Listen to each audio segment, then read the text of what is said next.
It's the SDG Podcast. Before we get started, you can check us out on the web at solutiondesign.com/podcast or find us on all the social medias, LinkedIn, Twitter, Facebook, and Instagram at Solution Design Group. Hey, everybody. Welcome to another SDG Podcast. Joining me today, I've got Chad Jutner, Sarah Rochford, and Jen Eman.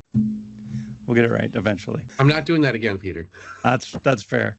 And today we're going to be talking about technical interviewing. Kind of both sides of the table, I think. Chad, you sort of started this ball rolling. Where were you thinking we're going to roll first? So I was going to take from the standpoint of like, as folks that interview people, what's your approach to it? What are you looking for? What are some red flags? And maybe a horror story or two would be fun at the end. That's the approach, Peter. I'm sure there's no horror stories because we've all had wonderful times and everybody's always showed up on time and the right day and everything to all the technical interviews. And never had somebody show up to a technical interview with a Big Johnson shirt on. Yeah. Oh, wait. Yes, I have. Oh my gosh. We're already ready to dive into those horror stories. Yeah. It sounds like. The horror stories are easy. Well, let's start simple. What are you looking for? Sarah, what do you look for when you start off a technical interview? Do you just go right, like, tell me about all that you know about C# and internet and everything, or? Tell me about the internet. No. Tell me about the internet. Mine's evolved over the years, right? Like for like a decade before I was with SDG, I did interviews for positions where I wasn't a consultant, right? It was we're at a employer, we have a known tech stack, it's going to be these things, we have a project we know you're going to be on.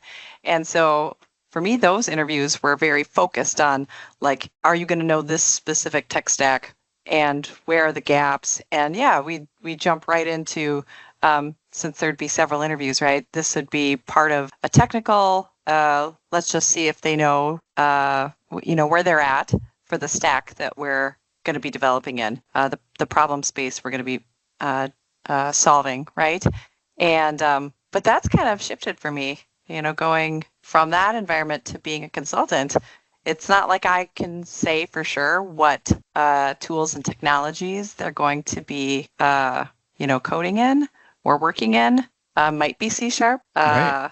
Last night I was chatting with some of the Microsoft group, like, folks are doing React and doing Python and doing, right? So you kind of have to shift a little bit. Yeah, I've noticed there's been more of a push to try and find people who know a lot more. Like if we're interviewing for back end, they want them to at least know how to function and do stuff in the front end. Like you don't have to be a front end developer, but right. You at least got to understand the tech and at least be able to do some things in order a lot more and more what people are looking for, the, full stack.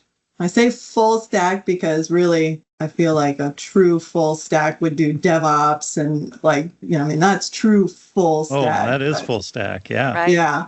But I don't know. I even with just like front end versus back end development, I feel like you're either really good in one and can hold your own a little bit in the other. There's not a lot of people that are really, really good in both. Yeah, and since you kind of have to gauge, you don't know exactly what the tech stack is, I don't start there. I like to start with, tell me about what you're working on today. What's your most recent project? Tell me about what you're doing. So it just can start very conversationally and can hear about, a lot of times people get a chance then to share the things that they're excited about it, right? Like, this is the cool thing that I just did. And then through that story, I can ask some deeper dive questions, like tell me about, you said you were using, .NET Core APIs. Now I can sprinkle in some questions and get some deeper dive into the tech stack there. Oh, where do you like to have the logic for that? You put everything in the controller, right? Yeah. Always in everything. What do you even need a service layer for? Just everything goes in the controller, right? I mean, that's right. Why wouldn't you? 10,000 lines is not too big a controller. Yep. Chad, how about you? How do you start off a tech interview? Usually with drinks. Okay. And this was a thing. So you just drink quietly for like a minute or two and just not say a word, or? Well, so this isn't. I wouldn't do this at SDG, but when I previously I would interview and it was part of a small startups, right? So the first interview was always with me, and I used to do that. Like if we would intentionally schedule them for like 2-3 o'clock, right? Or noon or 11 a.m. And I would come in with, a 6-pack of grain belt and put it on the table. I would open one. And I'm like, hey, if you want, go ahead, get comfortable. We're going to be here for a while. And they're like, oh my goodness, what did I just get myself into?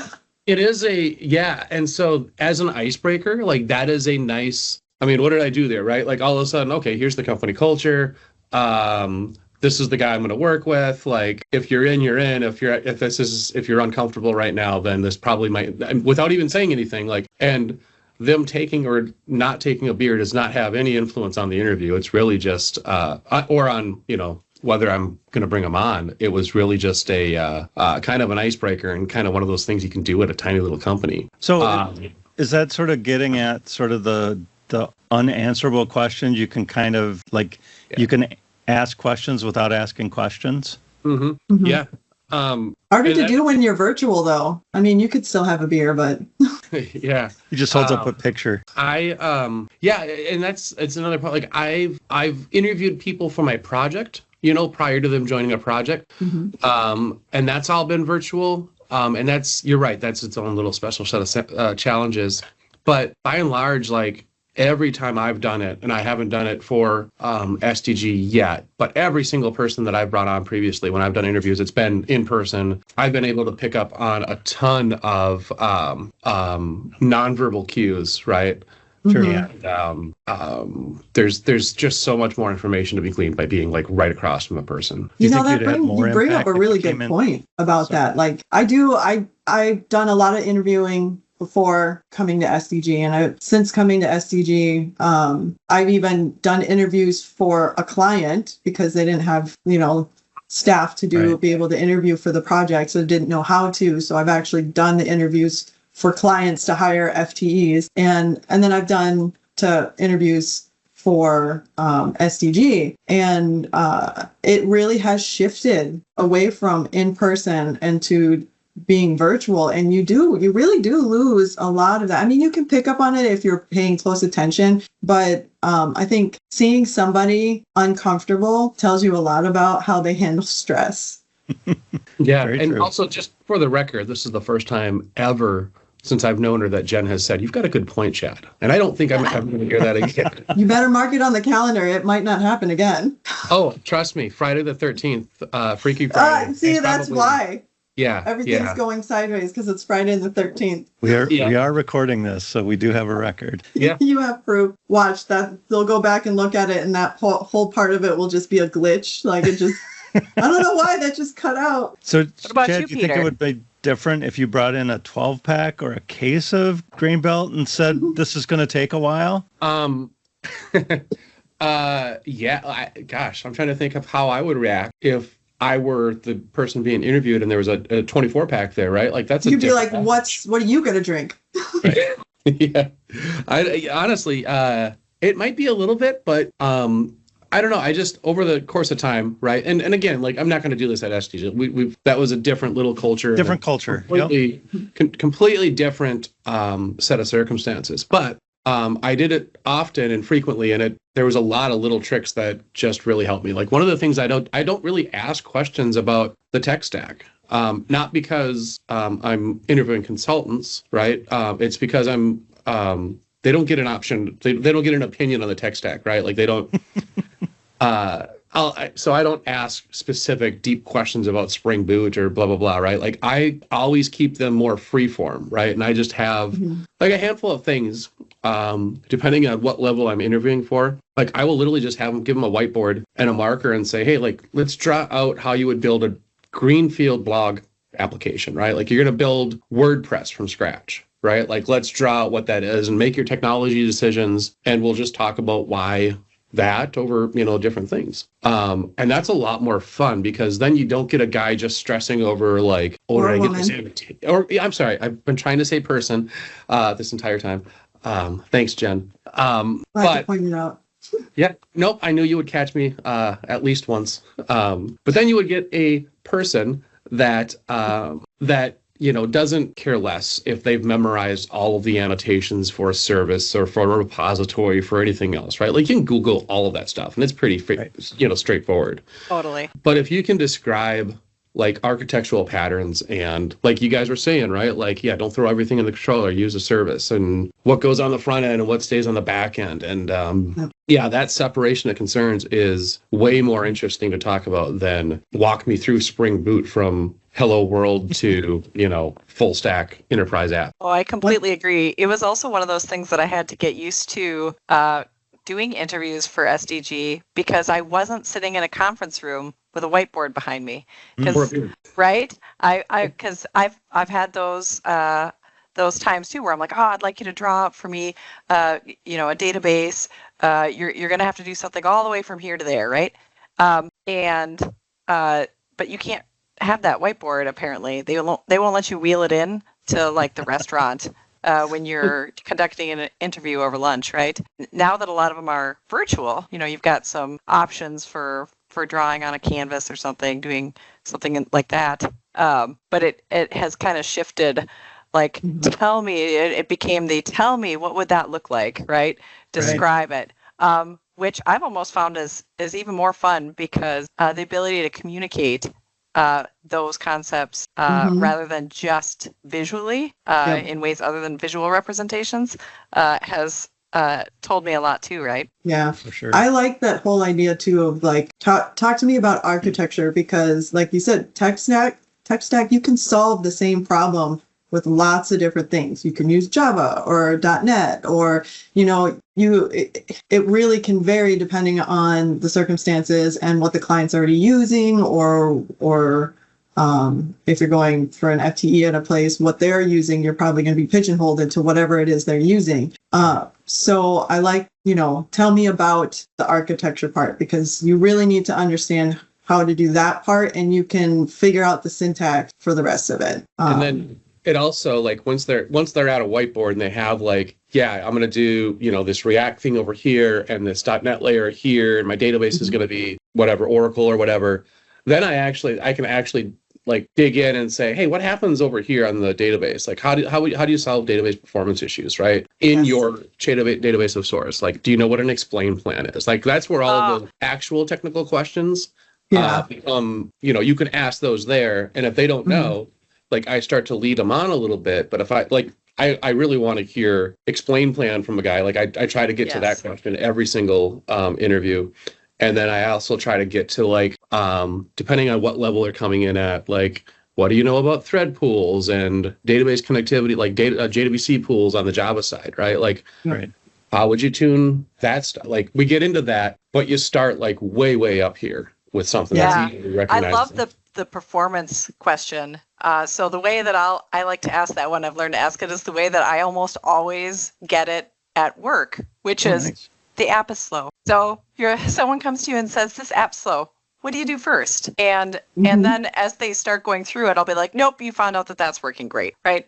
And so we go through. And I love my favorite things to hear from candidates are asking me questions back in those situations, right? Absolutely. If they're like, well, it's probably going to be in the database. So then this, right? It's like, well, I also like hearing a question or two, right? Before you start saying it's probably this. This is a whole huge hypothetical situation. It's probably nothing. Right. Right. It's probably just user error. perception and their home internet is slow today. Right. But yeah, I also like asking questions around when things didn't go right. Like you were trying to troubleshoot performance and, tell me, well, that one's a bad example, but like I always ask the question like, okay, you're in the code and you're troubleshooting something and you come across some code that the person that sits right next to you or that you talk to every day wrote and it's like bad. You look at it and you're like, oh, this is the worst code I have seen. Like, did a third grader write this? Like, and then like, what do you do? Do you leave the code? Like, I try not to lead them. I just try to say, what do you do? And see, I really like to see how people handle that interpersonal relationships, right? Because you have to work with these people all the time. So like I actually had somebody once tell me, well, I would take them out back and give them a what for. Like you don't write bad code. Wow. I know how I've handled that in the past. Like if I see that exact situation, some dude sitting next to me wrote the most repugnant, I was going to start quoting Pulp Fiction, and I realized I can get one word out and before I have to stop. But like truly horrible stuff. And I just said to the guy, I'm like, hey, are you going to be here in 2 hours? And he's like, yeah, why? I'm like, I'm going to head down to the bar. I'm going to have some Jägermeister in order to see things from your perspective when you wrote this, right? And I'll be back. And obviously a total joke, but it like totally diffused it. And he's like, he looked at it and he's like, I mean, yeah, solid, right? Right. And what do you do if you look at that code and it's yours? That's a bigger question still, right? I always tell people that if you look at your code that you wrote a year ago, 2 years ago, 3 years ago, and you don't go, oh, I totally could have done it this way, you're not growing as a developer. It's embarrassing. Yeah, you should be able to look at your old code and think there are better ways to do that because they're constantly coming out with better ways to do things. And if you can't look at some code and say, I mean, of course, you're going to find stuff where you're like, yeah, I mean, I was on point when I wrote that. This is going to be in use for the next 10 years and be solid and perfect, which chances are stuff you wrote is going to be in use for the next 10 years. You know, that PLC. Regardless, right? Yeah. No, I like your code review example too, because I don't know too many developers that pick up someone else's code and think, I would do this differently. Right? Like that's what a lot of us will go through and think that, right?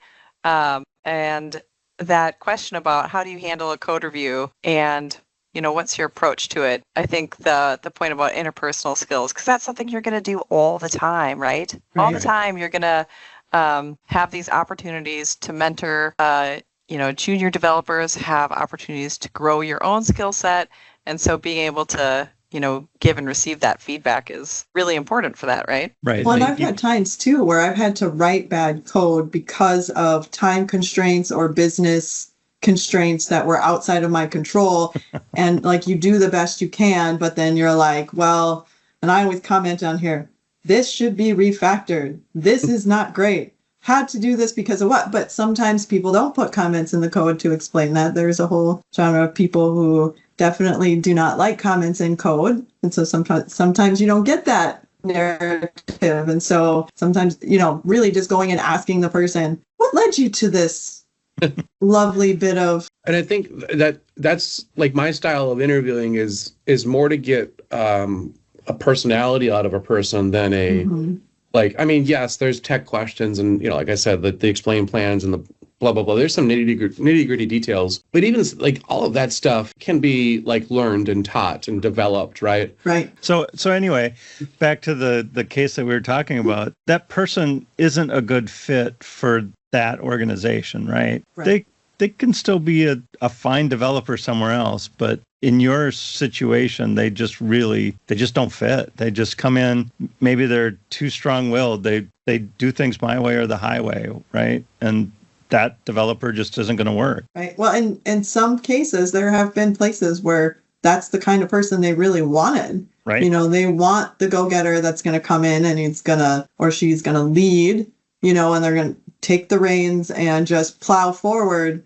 But I think more than not, like if somebody's watching this and that's your personality style, there are places out there for sure. But I would think being able to work with a team is probably one of the most important parts because you're always going to have to. Right. Have a strong opinion, be able to defend that opinion, and be able to set aside that opinion and go with the team, right? Yeah. I mean, that's sort of consulting 101 is like, you should have an opinion about how things are supposed to be done. You should know that we're not putting everything in the controller. We are going to separate that out. However, if the rest of the team is like, I don't know how to do that, we can't do that right now, we just got to put it in the controller and go. Okay, then that's what we got to do, right? What kinds of things do you like to ask to try to differentiate between some of those more junior developers, some of the intermediate developers, and, folks that you think are, really going to be able to step in and recommend solutions, some of the more senior and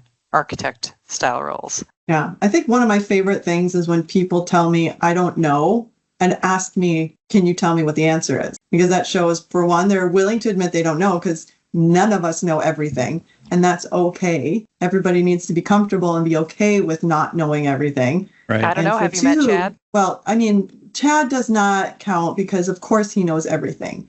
But Anyone else? For the rest of us. But then also follow up with, can you tell me what the answer is? I actually think my first programming job I got because I said, I don't know. Can you explain it to me? And he was so excited. He jumped up. He goes to the whiteboard and he's marking it all up and explaining it to me. Wow. And then we had a discussion about it. Nice. And I think that's actually what got me the job. That makes sense. A lot of sense. To answer Sarah's question, I mean, I always start from the same spot, but for more senior guys, for more senior people, I will start throwing like the performance thing. We get deeper and deeper into the performance, and then we start scaling, right? Like, hey, you got 1,000 users, now you got 1 million, now you got 1 billion. Like, what are the scaling opportunities and what technologies help with that? So like, oh, that's a good one. Yeah, that is a good one. I'm going to have to write that one down. When experience helps with that, right? Right. And you might not, I mean, you're not going to run into a lot of folks that have built applications that have 1 billion users, but the fundamentals kind of stay the same, right? Like, hey, tell me about, horizontal scaling versus vertical scaling. Tell me about caching on the front end. Tell me about like distributed caching. Tell me about network. Like, tell me all of this stuff. And you can really get, you can really kind of suss out like the folks that just don't know anything about anything other than I built a Spring Boot app once and, I just only ever did that, versus the people that have maybe that has been their career and that's been their experience up to that point, but they would know that, like Akamai and all of those vendors exist to solve these problems for you and understand the concepts. And honestly, I think a senior developer should have at least hit one point in time where their app was slow and it wasn't really the code that was the problem. It was hey, we've got 4,000 users now and we only had 200 when we started. I think we need more hardware, or we can't get more hardware. So I guess we're going to be caching in the front end or caching on the back end or doing different things to get us through, right? Yeah. And those are the answers I don't like are the guys that just throw hardware at it, right? Like, I'll just grab a bigger database instance, or I'll grab a larger app server instance size, right? Like, okay, that's a fine answer for some for a lot of these, but is it though? I mean, bigger database, if your queries are all sub, 10th of a second performance, bigger database server ain't going to help you at all. It's just kicking the can at that point. It goes back to Jen's point of asking those questions, right? And I think that's but what you're saying, I think, Chad, you're also kind of saying the same thing, that when you start asking those questions, now you want to scale. Just hearing them answer or work through the problem they had, well, you're going to have to think about these things, and you're going to have to talk about this, right? That's speaking to that, as opposed to just saying, well, you just throw hardware at it, right? As they talk through, these are some of the, techniques or things that I would think about when scaling. That's kind of what you're driving for. So do you guys find that the electronic interviews go faster, longer? They take a while to get used to, but now are they easier than doing in person? I think there's pros and cons. Honestly, for me, to figure out how long they're going to be really depends on how well I click with the person. Sure. Or there's been a lot of times where I get somebody who claims to be a senior developer and is very entry level. And if you're asking those questions and there's really basic stuff that they can't answer the questions, I might lead them a little bit, but if it's obvious they don't have the answers, it ends up shortening, because you're like, okay, well, I think for SDG, and it depends on, who I'm interviewing. If you're interviewing for an entry level, that's a different situation, right? But then if you're interviewing for a junior and they can't even, speak to some of the entry level stuff, and it's question after question of like them just fumbling and not being able to answer anything. So saying I don't know is good, but saying I don't know for everything is not so great. Right. Right. Yeah. Hey, quick question. This has nothing to do with, but a junior developer, like associate level developer, to just like I'm a developer to I'm a senior. How many years do you attach to that senior role? Like if you say I'm a senior developer. How many years do you instantly how many years instantly comes to mind? I don't put years on it at all. Personally, I don't put years because it's about experience. You could have somebody that has been thrown into the fire and has more of like a senior level knowledge that has only been doing it for 2 years. And you could have somebody who ends up at a company where they have been doing development, but the same thing, and it's really not much development for 5 to 10 years, and they come out and they're still like doing VB6 and have no idea about anything other than what that company had them doing. And that would be a little bit more entry level, even though they may have been doing it for 10 years, they haven't expanded their knowledge. So honestly, I wouldn't put a year's, I think it's irrelevant. I'll disagree a little bit. I feel like you need to have been doing development for 5 years-ish at least to get into that senior area. Even if you've been in the fire, you've been fighting a portion of the fire. That's true. And it's probably a big fire. Yeah, that's true. But to get that broad experience that kind of brings you into a senior level, you've tuned the database, you've tuned the front end, you've done different things along the way. Mm-hmm. It's hard to get all that experience in 5 years. Now, if you asked me when I was a developer and I'd had 2 years of experience, I thought I was a pretty senior developer way back when. But now, like with 25 years of experience, like where did that, have I just been a senior for 20 years? Probably not. Go ahead, Sarah. I was going to say, I agree that there has to be some, there has to be some amount of experience there. So there's definitely like a time. And I think I'm probably kind of in the same boat as you that it's probably not going to happen sooner than 5 years. And then I completely agree with Jen's point because I've come across those folks that have worked in a single app at a single company. And that's not a bad thing at all. It just means that there's probably going to be some gaps in experience and knowledge compared to another person. And so being able to, if that individual can speak to those gaps, like, yeah, we've been doing this. I know there are other ways to do it. Like, we've talked about doing this and this, like that goes a long way. Right. Mm-hmm. But I have VB6 installed, so I'm really not going to try anything else new. Why would you? This is great. Chad, how about you? What's a senior for you? 7 years. 7 years. The magic 7 year. Yeah. I didn't really think about Jen's qualifier on it and Sarah's. I mean, in 7 years. And that's really like that in my head. That's when I felt like I could honestly put that qualifier in front of my title. Right. And not be dishonest about it. Not having it italicized. Right. You know what though I hate about titles is that honestly, a lot of companies, they will just give you a new title because they have to in order to fill out the paperwork to, get a raise that they want, right? So they'll keep inventing new titles. And a lot of the times the titles are kind of meaningless. They just needed to give you a new title in order to justify a raise so you didn't leave the company or something. Yeah. I've been in that situation several times. It is very much an artificial construct, right, that companies create to justify different salary bands in a lot of cases. But like, I think... it matters for us at SDG for us to say like, hey, this is a senior person and, sell our services to clients, as opposed to, not, like this is a individual contributor to a project and they're super happy to do that and incredibly competent, but, Right. Well, that goes to the interviewing process, that it's really important that we ask those questions and try and really nail down what that level is, despite how many years of experience they have, or despite what their previous title was. Senior access developer doesn't ring as hard as sort of a senior Java enterprise developer does, right? I don't know. I mean, if you call yourself a senior access developer, I kind of want to meet you and see what you've done. Do you guys have like a couple of like favorite go-to questions that you ask people every single time just to get them either comfortable? Like I talked about what I used to do that I don't, just for Jana's sake, wouldn't do that anymore. Probably not.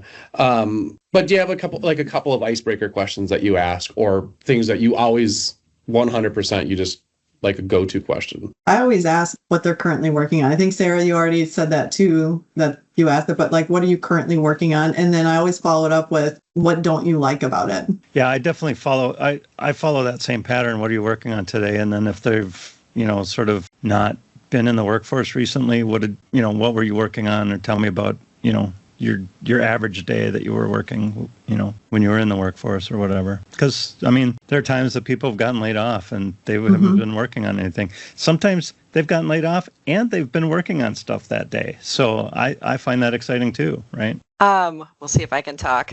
Allergies are just kicking in here. They're bad right now. They're so bad.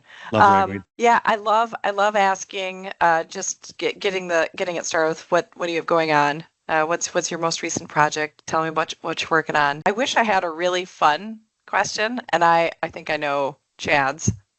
We've talked about it before, so I'm looking forward to you sharing yours. So I have recently adopted a couple of those kinds of questions.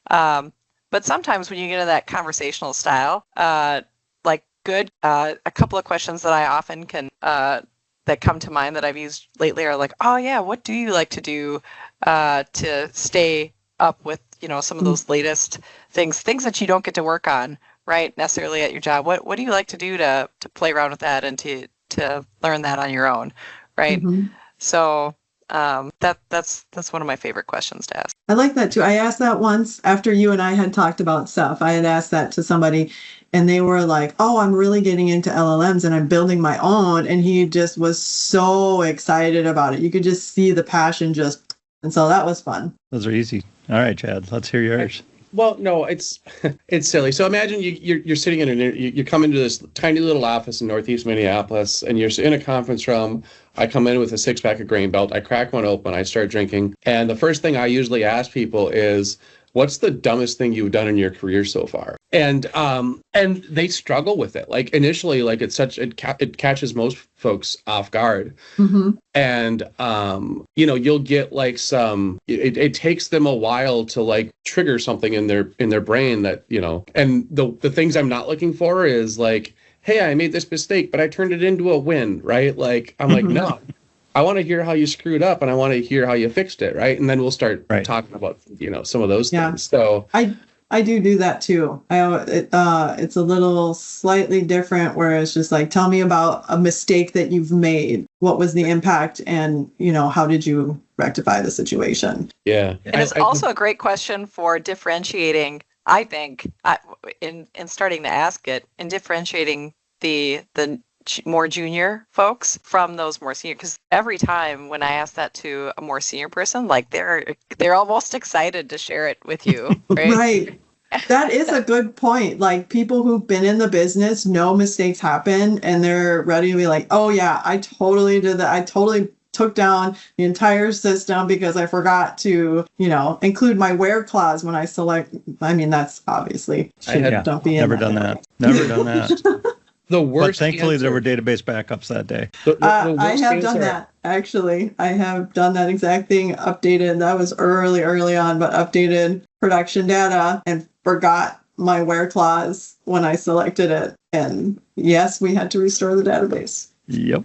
That was terrible. Just know that sometimes the questions, like one, you might lose control of the interview, right? Like, right. So sometimes you'll get an answer so horrible that you talk about it, I guess, 12 years later. That's fun. So what about also at the giving the person you're interviewing a chance to ask you questions? Absolutely. I always try to do that. But when it's conversational, I feel like lots of times it'll come up, but you have to sometimes specifically ask them. I always like to solicit and say, hey, I'm going to leave time, especially if I'm looking in our current role, if I see that they don't have a lot of consulting experience, this is going to be their opportunity to ask, someone who's doing the job about it, right? So to me, it feels like I'm anticipating that you should have some questions, right? For sure. I think it's telling when they don't, because this interview process goes two ways, right? I feel like the person should be interviewing SCG or the other company at the same time I'm interviewing them, because it needs to be a mutually beneficial situation, right? 100%. If the person is not happy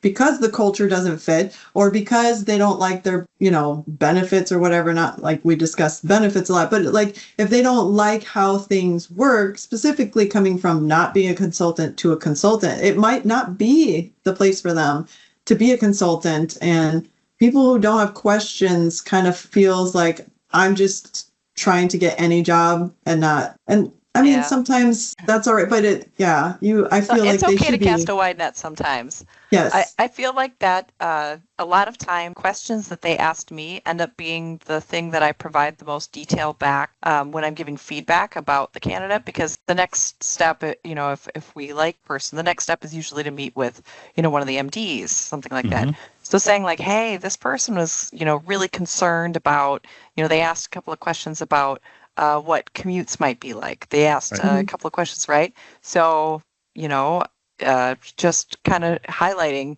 some of these areas that they talk through. That ends up being a lot of what I share back. I had a question specifically for Jen and Sarah. And this, I don't even know how to ask this, right? Like, as a guy in IT, I'm always fairly, comfortable in the interview, and I don't feel like I don't have any weird experiences in interviews other than the one creep that should probably be in jail right now.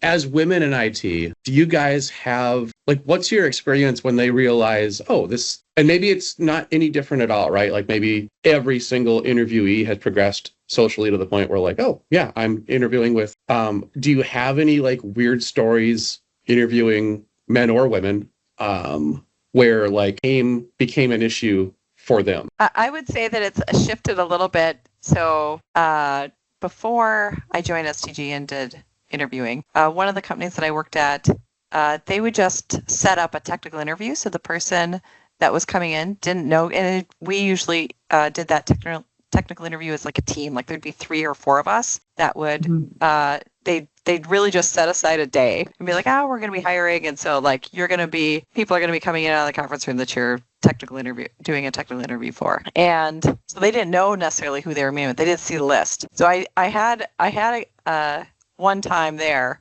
where a person came in and they were surprised that everyone on the other side of the table, we were all women. And I could tell that was a visible surprise.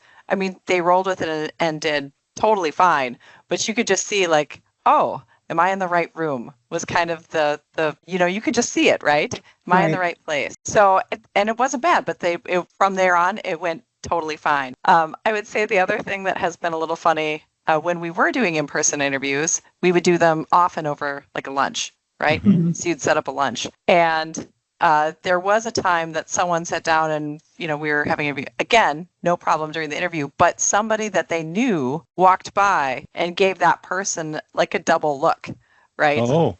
And he had, because they thought you were on a date. He had a wedding ring on, right? And right, so it's just lunch. Texting his wife. And so he's like, just a minute, I had to get up and be like, and he came back, he's like, I just had to let him know that I was on an interview. So again, That's funny. it was, I didn't, get anything. The interview itself was fine. It was just kind of one of those funny moments, right? And Jen, you kind of said that hasn't happened to you. No, at all. I haven't. I mean, if somebody was uncomfortable because I was a woman or they didn't expect me to be, they recovered. And if anything, I would say, actually, no, I don't have any really juicy stories. It's been quite boring. I'm actually genuinely relieved that that's the case, right? It's wonderful. That hasn't been a thing.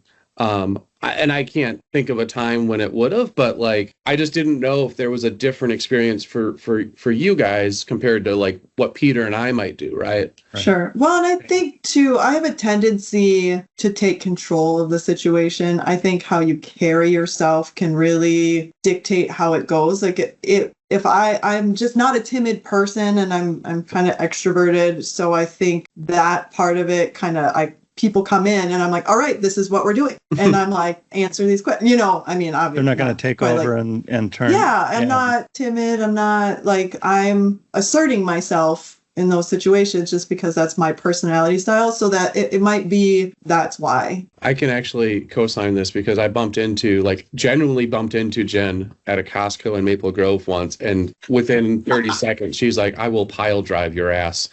Or what was it? It was there's some sort of MMA move. Oh yeah, because my daughter does MMA. And she's 13, but at the time she was probably 11 or 12, and I was like, you better watch yourself or I'm going to have my daughter pile drive you. That's right. My daughter, you're going to get taken out by an 11-year-old girl. Yeah. Jen farms it out to her youngest. Well, here's the thing. Well, she's technically my oldest, but also she is taller than me.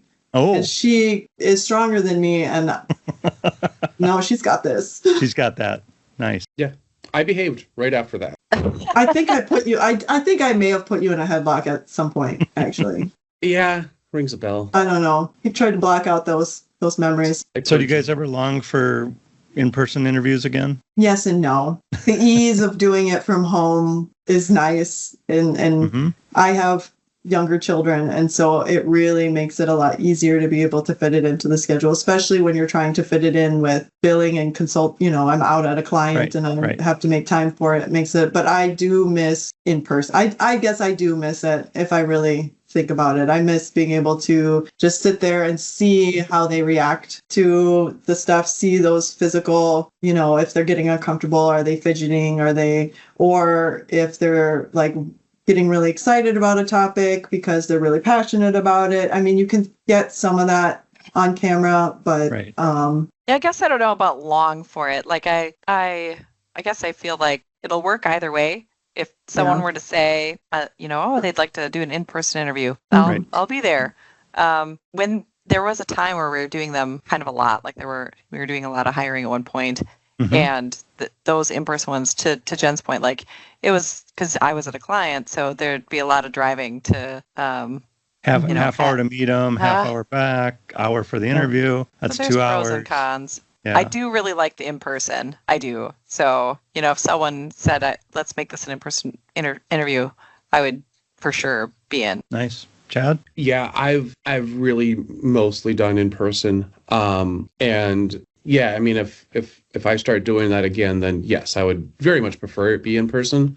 And I think, like, I don't even know, it might actually weigh on my decision one way or the other if the other party was like, I kind of really need it to be virtual. I'm like, well, this is a consulting gig and there's flexibility involved and, blah, blah, blah. So kind of answers my first question.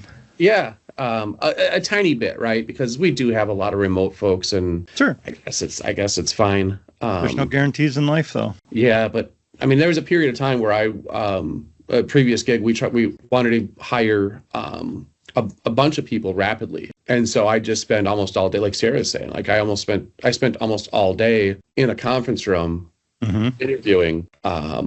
And I wasn't able to drive home at the end of that day because of how I interviewed.